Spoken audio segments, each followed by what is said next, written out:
यह मछली देखने में काफ़ी डरावनी लगती है। इसे दुनिया भर में एंगलिश फिश के नाम से भी जाना जाता है। इस मछली की करीब 200 से अधिक अलग अलग किस्म की प्रजातियां देश भर में पाई जाती हैं। यह मछली अटलांटिक कोस्ट की गहराई में पाई जाती है, जिस जगह पर सूरज की रोशनी भी नहीं पहुंच पाती है। और इस मछली के सिर पर एक अजीब तरह का स्टैंड भी होता है। इसका इस्तेमाल यह मछली फिशिंग रॉड की तरह करती है। इसे अपनी भाषा में कहे तो लीवर कहा जाता है।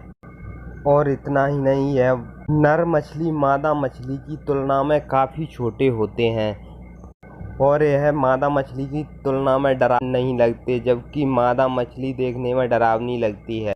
यह खूबसूरत सा दिखने वाला जीव असल में क्रोनाइस जाति से बिलोंग करता है, जिसमें अलग अलग पंखों से एक स्टार फिश का समावेश है, जैसे कि स्टार फिश, स्टार वगैरह जैसे, जो एक से बढ़कर एक दिखाई देते हैं। हिंद महासागर और पश्चिमी प्रशांत महासागर में पाए जाते हैं, जो कि समुद्र की काफी गहराई में पाए जाते हैं। यह एक जगह से दूसरी जगह ट्रैवल करते हैं और खाना भी इसी तरह से खाती हैं। आप तो इसके पंख देख रहे हैं, यह पंख उसके आसपास के पानी को फिल्टर करने का काम करते हैं और जितने भी खाने योग्य पार्टिकल होते हैं इन्हें अभी तक काफी कम लोगों ने देखा है। फेदर स्टारफिश काफी गहराई में होती हैं, इसीलिए इसे काफी कम लोगों ने देखा है और काफी छोटी होती है। पहली बार देखने पर यह सभी को एक मछली की तरह दिखाई देगी, जो अगर बीच पे आ जाए तो समुद्री पौधे की तरह दिखाई देगी।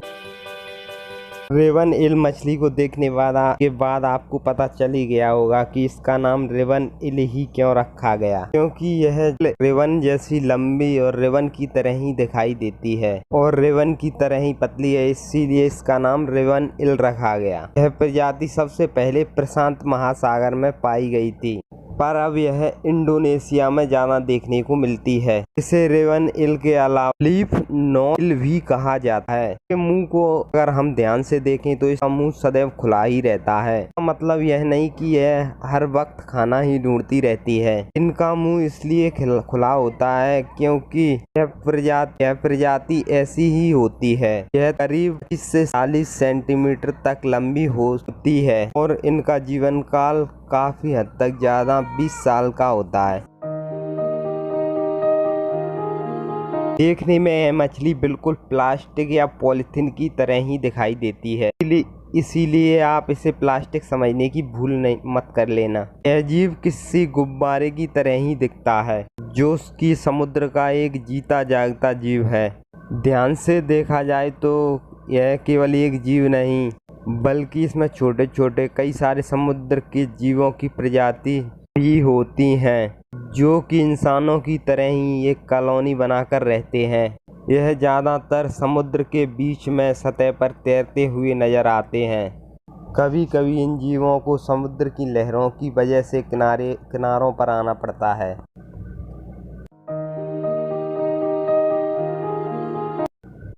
हम्पहेड पैरोट फिश, जिस मछली के बारे में हम जानने जा रहे हैं, वह मछली हिंद महासागर और प्रशांत महासागर में पाई जाती है। इसे कई अलग अलग तरह के नामों से भी जाना जाता है, जैसे कि bump head, double head, buffalo parrot fish, jack parrot fish. इनका अजीब सा मुंह जो आप देख सकते हैं वो काफ़ी ताकतवर होता है, जो कि यह अपने मुंह की मदद से चट्टानों को भी तोड़ सकती हैं। अब जरा आप इनके दांतों को भी देख लीजिए, जो बहुत ही ज़्यादा तेज होते हैं और देखने में इंसानों के दांतों की तरह दिखाई देते हैं। यह मछलियाँ हमेशा झुंड बनाकर घूमती हैं, जिसमें कम से कम 100 मछलियाँ होती हैं। यह इतनी ताकतवर होने के बावजूद भी इंसानों को किसी प्रकार का नुकसान नहीं पहुंचाती हैं।